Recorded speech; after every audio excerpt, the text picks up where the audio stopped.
S23 FE के ऊपर हमने काफी यूट्यूबर्स की वीडियो देखी है। Finally S23 FE, Samsung S23 FE, Samsung Galaxy S23 FE। और जब ये मार्केट में लॉन्च हुआ था तब इसकी प्राइस भी बहुत ज्यादा हाई थी। तो इस साल भी सैमसंग नए S24 FE को लॉन्च करने जा रहा है सो कॉल्ड कमाल के फीचर्स के साथ। लेकिन क्या इसे खरीदना वर्थ इट है या हमारे पास और भी बेटर ऑप्शंस अवेलेबल हैं? सब जानेंगे इस वीडियो में, तो चलो बिना टाइम वेस्ट किए वीडियो को शुरू करते हैं। सबसे पहले मैं S24 FE के लॉन्च के ऊपर बात करता हूं। तो अकॉर्डिंग टू सम रूमर्स और S23 FE की लॉन्च डेट को कंसीडर करते हुए ये फोन हम लोग अक्टूबर या नवंबर में एक्सपेक्ट कर सकते हैं। वैसे तो सैमसंग के जो गैलेक्सी S सीरीज के स्मार्टफोन्स आते हैं वो सभी प्रीमियम सेगमेंट के स्मार्टफोन्स होते हैं, लेकिन यहाँ पे जो ये FE सीरीज होती है ना, ये कुछ स्पेशल होती है। यहाँ पे FE का मतलब होता है fan addition. Generally FE series का प्राइस रिलेटिवली कम रहता है बाकी S सीरीज के मॉडल से। अब मैं अगर इसकी प्राइस के ऊपर बात करूं तो ऐसा एक्सपेक्टेशन है कि ये करीब 60,000 रुपीज में लॉन्च हो सकता है। और सैमसंग आपको बहुत सारे ऑफर्स भी देता है जिसकी वजह से इसका प्राइस जो है वो और कम हो जाता है। और खास तौर पे अगर आप ऑफलाइन मार्केट में जाके देखेंगे तो 1-2 महीने के अंदर इसके प्राइस में आपको बहुत ही सिग्निफिकेंट चेंज देखने को मिलेगा। मैंने खुद S23 अल्ट्रा ऑफलाइन मार्केट से लिया था, जहां शोरूम और वेबसाइट में इसका प्राइस 1,25,000 रुपए था उस वक्त। मुझे ऑफलाइन मार्केट में ये करीब 90,000 रुपीज के आसपास पड़ा था। तो इस साल के S24 FE में हमें क्या स्पेसिफिकेशंस मिल सकती हैं, इसी के ऊपर मैं बात करने वाला हूं। तो सबसे पहले हम लोग बॉक्स आइटम्स के ऊपर बात करते हैं। तो हमने एक चीज जरूर देखी है कि सैमसंग किसी टाइम में एप्पल का मजाक बनाया करता था। These items also means a smaller, lighter iPhone box. 10 seconds later. Several months later. लेकिन आज सैमसंग एप्पल के ही फुटप्रिंट्स को फॉलो कर रहा है। यानी अब बॉक्स में हमें ना ही कोई चार्जर मिलता है और ना ही कोई ईयरफोन मिलता है। हमें सिर्फ स्मार्टफोन मिलेगा, क्योंकि ऑब्वियसली स्मार्टफोन तो उन्हें देना ही पड़ेगा। और साथ में हमें 25 वॉट सपोर्टिंग वाली वायर्ड चार्जिंग केबल मिलती है। बाकी अगर आपको बैक प्रोटेक्शन कवर चाहिए या ईयरफोन चाहिए तो आपको अलग से खरीदना पड़ेगा। तो यहाँ पे एक इंपॉर्टेंट सवाल हमारे दिमाग में आता है कि बॉक्स में हमें कोई चार्जर तो मिल नहीं रहा, तो अगर हमें चार्जर खरीदना हो तो हम कितने वॉट का चार्जर खरीद सकते हैं? तो अगर मैं पिछले साल के मॉडल के ऊपर बात करूं, जो S23 FE था वो अप टू 25 वॉट के चार्जर को सपोर्ट करता था। लेकिन इस साल का जो S24 लॉन्च हुआ है वो अप टू 45 वॉट के चार्जर को सपोर्ट कर रहा है। तो हो सकता है कि S24 FE भी अप टू 45 वॉट के चार्जर को सपोर्ट करे। बट कंडीशन ये होती है यहाँ पे कि आपके पास एक 45 वॉट सपोर्टेबल चार्जिंग केबल होनी चाहिए। ये बात तो थी वायर्ड चार्जिंग के ऊपर। अब मैं अगर वायरलेस चार्जिंग के ऊपर बात करूं तो ये अप टू 15 वॉट के वायरलेस चार्जिंग को सपोर्ट करता है और इसमें आप 4.5 वॉट की रिवर्स वायरलेस चार्जिंग भी यूज कर सकते हैं अपने दूसरे डिवाइसेस को चार्ज करने के लिए। अब हम S24 FE के मेन स्पेसिफिकेशंस के ऊपर बात करना शुरू करते हैं। तो जो इसकी बॉडी होगी वो ऑब्वियसली मेटल की होगी। S24 FE में आपको मेटल बॉडी इसलिए मिलने वाली है क्योंकि यहाँ पे एक बहुत ही ज्यादा पावरफुल प्रोसेसर यूज होने वाला है। ऐसे रूमर्स हैं कि इसमें आपको स्नैपड्रैगन 8 Gen 3 प्रोसेसर मिल सकता है, लेकिन मुझे ऐसा लगता है कि यहाँ पे आपको 8 Gen 3 के बदले 8S Gen 3 कंपनी चिपका सकती है, क्योंकि जो प्रीवियस मॉडल आया था उसमें आपको 8 Gen 1 देखने को मिला था, जबकि उस वक्त 8 Gen 2 लॉन्च हो चुका था। तो इस साल जो भी नया प्रोसेसर लॉन्च हुआ है जिसकी प्राइस थोड़ी कम है 8 Gen 3 से, वो है 8S Gen 3 प्रोसेसर। बाकी मैं फोन के वेट की बात करूं तो ये करीब 170 से लेके 180 ग्राम के बीच हो सकता है, क्योंकि इसमें आपको बैटरी जो मिलेगी वो 4500 mAh की मिल सकती है। बात करूं मैं डुअल स्टीरियो स्पीकर्स की तो 100% सैमसंग के प्रीमियम स्मार्टफोन्स में तो आपको डुअल स्टीरियो स्पीकर मिल जाएगा, लेकिन जो FE सीरीज के स्पीकर्स होते हैं ना उनकी क्वालिटी उतनी अच्छी नहीं होती है।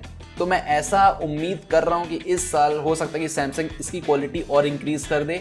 ये सारे फीचर्स तो सही हैं, लेकिन जो एक फीचर है जिसे कंपनी कहती है कि बहुत सही फीचर है लेकिन मुझे वो उतना सही नहीं लगता, खासतौर पे सैमसंग में। मैं बात कर रहा हूं IP रेटिंग की। तो सैमसंग S24 FE में आपको no doubt IP68 water resistance rating मिलेगी, लेकिन जो मेरा पर्सनल एक्सपीरियंस है जो मेरे S23 अल्ट्रा के साथ हुआ था वो उतना खास नहीं था।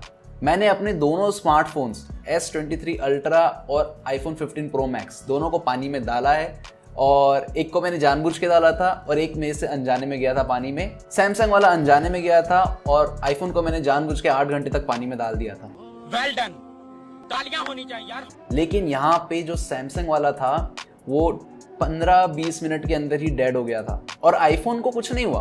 तो मैं एक ही चीज कहूंगा, आपकी जो भी आईपी रेटिंग होती है, कंपनीज जो भी आपको बता रही है कि आईपी 68 है, 54 है, ये जो भी आईपी रेटिंग होती है आपको एश्योर नहीं करते कि आपका फोन वाटरप्रूफ हो गया है। और अगर बाई चांस आपका फोन वाटर डैमेज हो गया तो आपको ना ही कोई वारंटी क्लेम इसमें मिलेगा।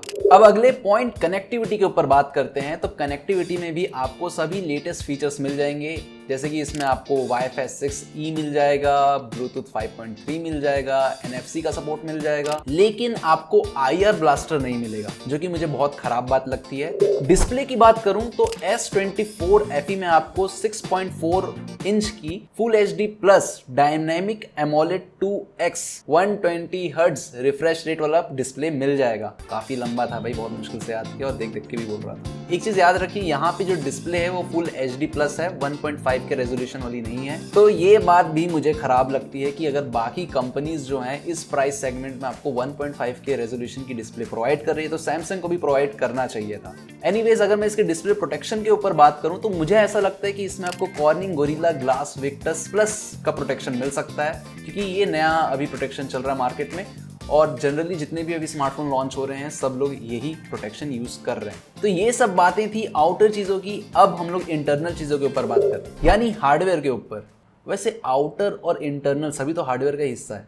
एनीवेज, रैम और स्टोरेज के ऊपर बात करूं तो इसमें आपको LPDDR5 8GB RAM 128GB UFS 3.1 वाली स्टोरेज मिलेगी और यही बेस मॉडल के स्पेक्स भी होंगे।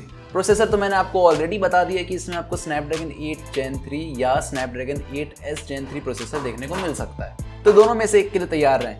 अब हम लोग आगे बढ़ते हैं और स्मार्टफोन की आत्मा के ऊपर बात करते हैं, यानी हम लोग अब सॉफ्टवेयर के ऊपर बात करने वाले हैं। ये थोड़ा ज्यादा क्रिंज हो गया। तो ऑपरेटिंग सिस्टम में हमें लेटेस्ट Android 14 देखने को मिलेगा और साथ ही इसमें सैमसंग अपना कस्टम UI यूज करता है। हमें यहाँ पे लेटेस्ट One UI 6.1 वर्जन देखने को मिल सकता है। बाकी गैलेक्सी S सीरीज में उतने ज्यादा मेजर कोई ब्लोटवेयर्स देखने को नहीं मिलते हैं। जो भी आपको मिलते हैं ब्लोटवेयर्स वो सैमसंग की ऑफिशियल होते हैं और बहुत कम रहते हैं। तो अगर आपको कुछ लगे कि अनवांटेड ऐप्स है तो आप उसको आराम से अनइंस्टॉल भी कर सकते हैं। सॉफ्टवेयर अपडेट सपोर्टेबिलिटी की बात करें तो यहाँ पे आपको मेजर जो भी 4 इयर्स के सॉफ्टवेयर अपडेट्स होंगे वो आपको मिल जाएंगे, चाहे वो OS से रिलेटेड हो या सिक्योरिटी पैच से रिलेटेड हो। सैमसंग आजकल आपको बहुत ही अच्छी सॉफ्टवेयर अपडेट सर्विसेज प्रोवाइड कर रहा है, लेकिन एप्पल हमेशा टॉप में रहेगा क्योंकि वो आपको अप टू 7 इयर्स का OS अपडेट और सिक्योरिटी पैच अपडेट्स का सपोर्ट प्रोवाइड करता है। लास्टली, अब कैमरा के ऊपर बात करूं तो इस साल के जो कैमरा होने वाला है S24 FE में वो ज़्यादा बेटर हो सकता है प्रीवियस ईयर के S23 FE से।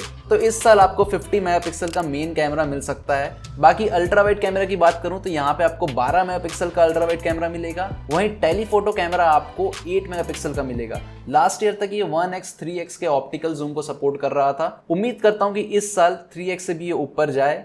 अब देखते हैं, जब फोन लॉन्च होगा तभी हमें पता चलेगा।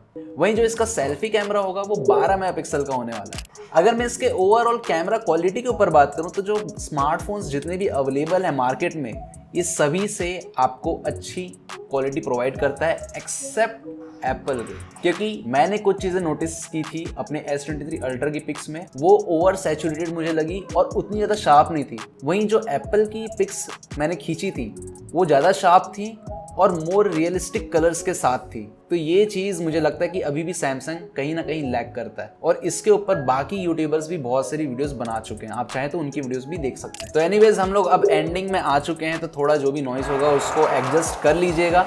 अब हम लोग आगे बढ़ते हैं, कंक्लूजन की तरफ आने की कोशिश करता हूँ। अच्छा, कंक्लूजन से आने से पहले मैं कैमरा के ऊपर थोड़ा और बात कर लेता हूँ कि इसमें आपको 4K 60 FPS का सपोर्ट मिल जाएगा। हो सकता है कि आपको यहाँ पे 8K 30 FPS का भी सपोर्ट मिले, क्योंकि अल्ट्रा सीरीज में तो आपको मिलता है, FE सीरीज का मुझे नहीं पता, लेकिन इस साल हो सकता है 8K का भी आपको सपोर्ट मिल जाए। और बाकी स्लो मोशन सारे फीचर से सपोर्ट करता है। अब कंक्लूजन के ऊपर बात करता हूँ कि क्या ये स्मार्टफोन लेना आपके लिए सही है। देखिए, मैंने एक चीज़ जो देखी है कि जो सैमसंग के स्मार्टफोन लॉन्च होते हैं मार्केट में तो बहुत ही हाई प्राइस में होते हैं और 1-2 महीने के अंदर ही उनका प्राइस बहुत ज़्यादा डाउन हो जाता है। तो मैं एक ही चीज़ कहूँगा कि अगर आप फ़ोन खरीदने का सोच रहे हैं तो ये आप ऑफलाइन मार्केट से खरीदें, जब तक इसका प्राइस 60,000 से 45,000 रुपीज़ के आसपास नहीं आ जाता। अगर 45,000 रुपीज़ में आपको ये स्मार्टफोन मिलेगा तो ये काफ़ी सही डील साबित हो सकती है। बाकी इससे भी अच्छे अच्छे स्मार्टफोन्स अवेलेबल है मार्केट में और अभी तो ये अक्टूबर या नवंबर में लॉन्च होने जा रहा है, तब तक बहुत सारे और स्मार्टफोन्स लॉन्च हो सकते हैं। तो आपके पास वैरायटी ऑफ ऑप्शंस अवेलेबल रहेंगे।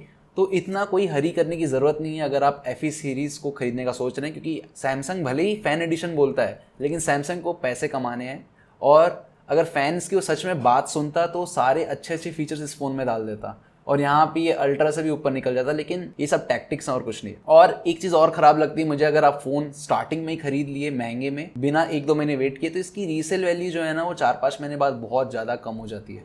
ये चीज़ एप्पल के साथ नहीं होती, ये चीज़ मैंने सैमसंग के साथ नोटिस की है। तो इन सब चीज़ों को आपको कंसिडर करते हुए चलना है स्मार्टफोन खरीदने से पहले। तो दोस्तों इस वीडियो में बस इतना ही था।